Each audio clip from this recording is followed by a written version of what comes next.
사랑하는 성도 여러분, 안녕하세요. 7월 1일 아침입니다. 이 아침에 우리가 함께 나눌 말씀은 사무엘상 13장 12절에서 14절까지 말씀입니다. 이에 내가 이르기를 블레셋 사람들이 나를 치러 길갈로 내려오겠거늘 내가 여호와께 은혜를 간구하지 못하였다 하고 부득이하여 번제를 드렸나이다 하니라. 사무엘이 사울에게 이르되 왕이 망령되이 행하였도다. 왕이 왕의 하나님 여호와께서 왕에게 내리신 명령을 지키지 아니하였도다. 그리하였더라면 여호와께서 이스라엘 위에 왕의 나라를 영원히 세우셨을 것이거늘 지금은 왕의 나라가 길지 못할 것이라. 여호와께서 왕에게 명령하신 바를 왕이 지키지 아니하였으므로 여호와께서 그의 마음에 맞는 사람을 구하여 여호와께서 그를 그의 백성의 지도자로 삼으셨느니라 하고 아멘. 이 사무엘상 13장의 사건은 사무엘상 31장까지 전체에 걸쳐서 다루고 있는 사울왕의 이야기 중에 아주 앞부분입니다. 하지만 하나님과의 관계에 있어서 가장 결정적인 그런 부분이라고 이야기할 수 있습니다. 사울왕이 어떤 태도를 가지고 하나님 앞에 섰는가를 보여주는 그런 사건이라고 할 수 있습니다. 이스라엘과 블레셋 사이에 전쟁이 벌어졌습니다. 그런데 이스라엘에는 지금 싸울 수 있는 군사가 3,000명입니다. 블레셋은 병거만 3만 대입니다. 고대 전투에서 전차는 막강한 무기였습니다. 그런데 이스라엘은 이 군대 전체가 3,000명인데 블레셋은 병거만 3만 대입니다. 이건 도대체 비교할 수 없는 싸움인 거죠. 이미 백성들의 마음이 그걸 보면서 두려워 떨고 있습니다. 이제 사무엘이 와서 번제를 드리고 믿음으로 마음을 모아야 하는데 사무엘이 지금 오지를 않고 있는 것입니다. 사무엘이 오지 않자 백성들이 다 두려워서 전쟁터를 슬금슬금 다 빠져나가 도망을 하게 됩니다. 사울이 이 상황을 보면서 다급해져서 이 도망가는 이스라엘 백성들의 마음을 다잡고 민심을 추슬러서 전쟁을 제대로 치르기 위해서 자기가 스스로 이 번제를 드리게 됩니다. 그리고 번제를 마치자 마침 도착한 사무엘에게 우리가 읽은 이 12절에 이 변명을 하게 되죠. 이에 내가 이르기를 블레셋 사람들이 나를 치러 길갈로 내려오겠거늘 내가 여호와께 은혜를 간구하지 못하였다 하고 부득이하여 번제를 드렸나이다. 사무엘은 이 사울왕에게 이 일로 인해서 그 왕권이 사라지게 될 것이라고 예언을 하게 됩니다. 여러분, 사울의 잘못이 무엇입니까? 사울이 그렇게 잘못한 건가요?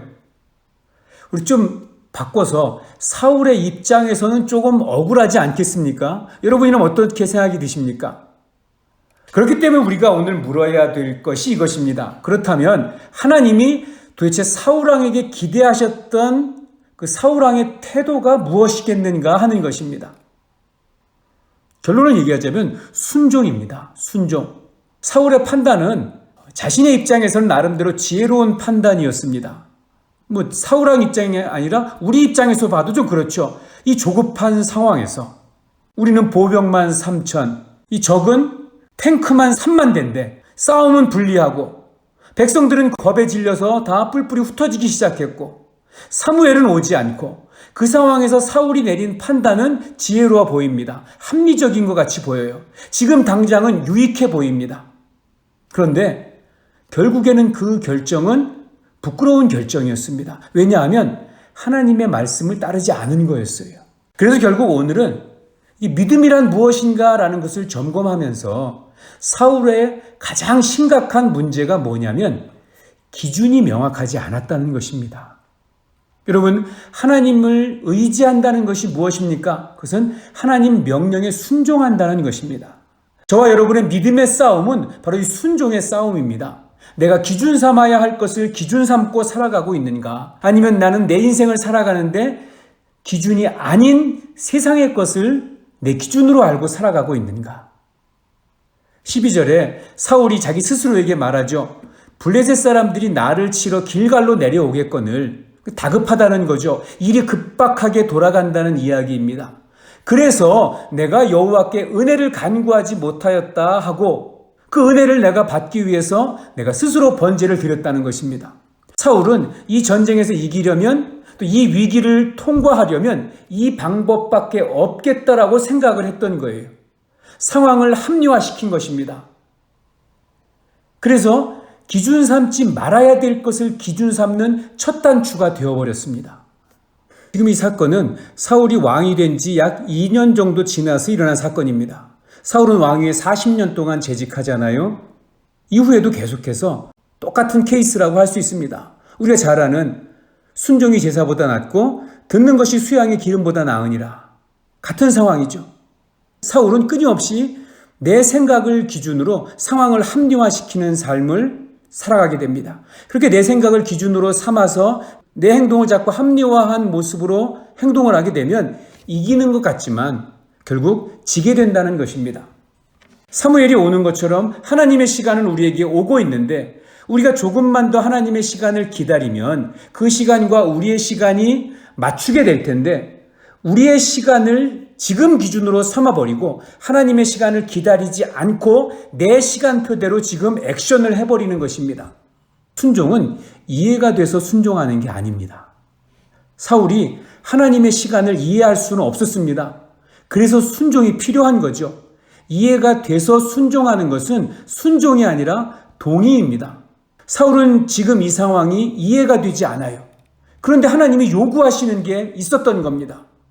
어쩌면 이것이 하나님의 사인입니다. 네가 앞으로 왕위에 있으면서 이런 일들을 많이 만나게 될 거야. 네가 이해가 안 되고 하기 싫은 상황이지만 하나님이 말씀하시면 그것을 따를지 태도가 분명해야 된다. 그래서 순종이라고 하는 것은 나 때문에 하는 것이 아니라 나에게 근거해서 하는 것이 아니라 하나님 때문에 태도를 결정하는 싸움입니다.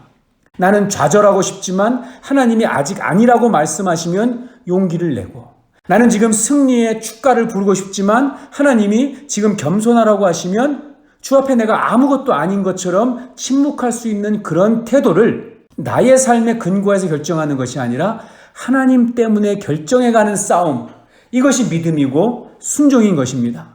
사랑하는 성도 여러분, 오늘도 이 기준 싸움에서부터 승리해서 하나님을 기쁘시게 하는 그런 여러분 되시기를 주님의 이름으로 축복합니다.